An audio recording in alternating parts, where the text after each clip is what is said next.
Эфирда Татарстанның көньяк-көнчыгыш хәбәрләре, студиядә Резида Шамсуллина. Исәнмесез бүгенге программада. 5 яшьлек Русланга әнисен күрергә ярдәм итә аласыз. Синдром Жубер – это одно из очень редкое заболевание, 1 из миллиона. Гаиләгә Мәскәү клиникасында булышырга вәгъдә итәләр, ләкин дәвалану кыйммәт. Үзенчәлекле көрәш ярышлары. Баулыда ат өстендә көрәш буенча мастер-класс узды. Быелгы яздан ниләр көтәргә, язгы ташу булырмы? Әлмәт җирлегендә язгы ташуга әзерлек эшләре дәвам итә. Бер гасырлык юбилейын Иске Суркино авылыннан хезмәт ветераны һәм тыл хезмәтчәне Унислу Сатыбалова каршы алды. Ул 100 еллык юбилейын билгеләп үтте. Сугыш елларында аны Казан моторлар төзү заводына мобилизациялиләр. Кызга ул вакытта 17 яшь була. Еллар буе ул токарь булып эшли, самолетлар һәм техника өчен детальләр ясый. Юбилер хәзердә актив иҗтимагый тормыш алып бара. Аңа авыл җирлегенең почетлы гражданины исеме бирелә. Унислу Седуловна үзенең гасырлык гомерендә ире белән 4 ул үстерә. Бүген аларны 9 оныгы һәм 22 оныкчыгы сөендерә дип хәбәр итә район башлыгының матбугат хезмәте. Небольшой букет. Не такой красивый, как вы, конечно, но все равно примите, пожалуйста, в честь вашего юбилея. 5 яшьлек Русланга ярдәм кирәк. Малайда генетик авыру, Жубер синдромы. Авыру ишетү сәләтенә генә зыян салмый. Музыка баланың бердән-бер күңел ачу чарасы. Берничә ай элек ул утырырга һәм йөрергә өйрәнә, ләкин күрми. Табиблар Русланны дәвалап, нормаль тормышка кайтарырга мөмкин дип ышандыра. Гаиләне әти кеше генә тәэмин итә һәм кыйммәтле дәвалану өчен акча җитми.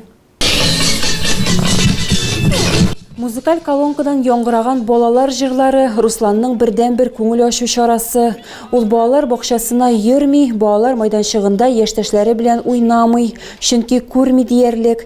5 яшьлек бала берничә ай элек кенә утыра һәм йөри башлый. После того, как сдали большую неврологическую панель, Неврологик авыруларга анализлар тапшырганнан соң генетик авыру ачыклана. Жубер синдромы. Бу сирәк очрый торган авыру, миллионга бер очрак. Йөклелек чоры яхшы уза. Руслан вакытында туа, өйгә диагнозсыз кайта.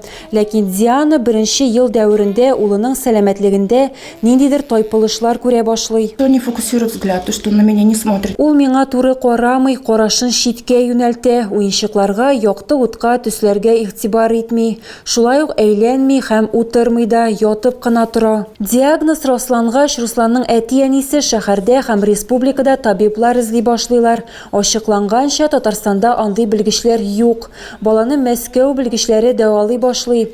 Нәкъ менә алар ярдәмендә ул хәзер йөри һәм утыра. Ә көндәлек режимга махсус күнегүләр дә өстәлде. Москве нам ставят. Мәскәүдә безгә баланы тулысынча дәвалап була дип әйтәләр. Иң мөһиме аның белән эшләү. Казан табиблары балагыз бер кайчанда йөри алмаячак диделәр. Нәтиҗәдә без киресен күрәбез һәм бу бары тик 3 курс узганнан соң. Апрель айында Русланны чираттагы реабилитация курсына көтәләр. Ул 2 атна дәвам итәчәк. Дәвалау түләүле. Әни кеше улын карау белән мәшгуль һәм гаиләне әтиләре генә тәэмин итә. Курсның бәясе 214 мең. Башкалада яшәү белән бергә 300 мең тирәсе килеп чыга. Гаиләнең андый акчасы юк. Русланга мультфильмнардагы җырларны тыңларга гына түгел, аларны үз күзләре белән күрергә мөмкинлек бирү өчен экрандагы банк картасы беркетелгән телефон номерына финанс ярдәмегезне күчерә аласыз.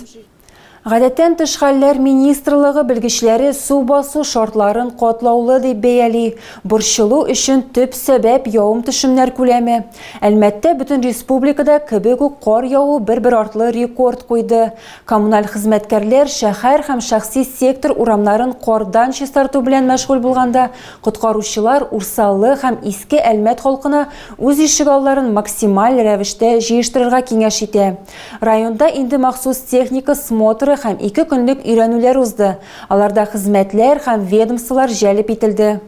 Урсалыны Иске Әлмәттән айырып торучы күпернең таянышлары коткаручылар өчен үлчәү шкаласы буларак беренче ел гына кулланылмый. На сегодняшний день обстановка благополучная. Киләчәктә кискен үзгәрешләр фаразланмый, язгы ташу чагыштырмача тыныч узачак, бераз су басулар булачак. Әлмәт җирлегендә су басу куркынышы булган микрорайоннар елдагыча Урсалы һәм Иске Әлмәт. Узган атна ахырында шәһәрдә 2 көнлек өйрәнүләр узды. Аларда авария хезмәте берничә сценарий буенча эшләде. Һәр кайсы үз юнәлеше буенча. Потенциаль су басу нәтиҗәләренә 3 фактор тәэсир итәчәк. Наличие, выпавшего снега. Карның күләме, туфракның туңуы һәм карның дымлылыгы. Бу 3 фактор тәэсир итәчәк. Әлмәттә беренчеләр хәрәкәте активистлары экологик кейс чемпионаты үткәрде. Яшүсмерләр шәһәр мөхитенең булган проблемаларын конкрет мисаллар белән тикшергәннәр, ә үз проектларында аларны хәл итү юлларын тәкъдим иткәннәр. Әлмәт мәктәпләреннән һәм урта һөнәри белем бирү учрежденияларыннан 5 кешедән торган 10 команда җыелды. Оештыручылар һәм катнашучылар фикеренчә, бүгенге көндә иң актуаль темалар әйләнә-тирә мөхитнең пычрануы, янгыннар, йортсыз хайваннар. Из всех проектов мне понравился победивший проект. Барлык проектлардан миңа җиңүчеләрнеке ошады. Балалар социаль проблеманы бик яхшы күрсәткәннәр. Йортсыз хайваннарга яшүсмерләр тарафыннан ярдәм күрсәтү. Арктиканың бузларын микропластиктан чистарту буенча башка команданың проекты да ошады. Район башлыгы Тимур Нугуманов 430-нчы полк штабында булып кайтты. Алар хәрбиләргә чираттагы 17-нче гуманитар йөкне илтеп җиткерделәр. Посылкада беренчел кирәк яраклар, шулай ук җиһазлар, төзелеш материаллары һәм балаларның хатлары. Моннан тыш алар Әлмәт хәрбиләре позицияләрендә булдылар. Рота командиры блиндажлар һәм хезмәт урыннары белән таныштырды. Шулай ук хәрби хезмәткәрләр хатын-кызларны 8 март уңаеннан кутладылар һәм рәхмәт белдерделәр. Благодарим главу Альмирского района Тимура Нугуманова за оказанную поддержку. Спасибо большое. Баулыда атларда көрәш буенча мастер-класс узды. 2 атны Лениногорскиның Алмакай ат утарыннан алып килделәр. Мастер-классны Халыкара атлы көрәш федерациясе вице-президенты Фәрит Набиуллин үткәрде. Ул ярыш кагыйдәләрен аңлатты. Мәсәлән, 2 җайда көндәшне аттан тартып төшерү максаты белән һөҗүм иткәндә берничә шартны үтәргә тиеш. Атны тибергә ярамый. Ә җиңүгә бер очракта гына ирешеп була. Көндәшнең билбавына тотынып, аны аттан төшергәч, һәм ул көрәшне дәвам итә алмаган очракта. В этом году будет проходить в марте месяце в поселке Актюба 4-й чемпионат Республики Татарстан. Март айында Актүбә бистәсендә 4-нче Татарстан Республикасы чемпионаты узачак. Без инде 2 дөнья чемпионатын уздырдык, үзебездә дөнья чемпионатларына йөрдек. Узган елны безнең команда Россия өчен җыелма команда бронза призеры булды. Башта мастер-класс кунаклары Урысудан Алинур Әхмәтов һәм Кыргызстаннан Кубанчбек улы Сурамбек ярышты. 10 минутлык көрәштән соң Кыргызстан көрәшчесе җиңү яулады. Аннары үзләрен яңа спорт төрендә сынап карарга безнең җирле спортчылар Илмир Сабиров һәм Эмиль Хөсәенов теләк белдерделәр. Барлык бәйрәмнәрне дә суд хезмәткәрләре бер юлы билгеләп үтте. Традицион спартакиада 30-дан артык катнашучыны җыйды. Ярышлар программасында катнаш командаларның волейбол турниры, аркан тарту һәм эстафета. Спартакиадада мировой суд командасы җиңде.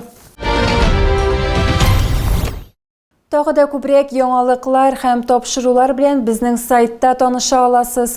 Без социаль челтәрләрдә дә бар, хәбәрләр юллагыз. Бүгенгә менә шулар. Мин сезнең белән сау булашам, исән-имин булыгыз.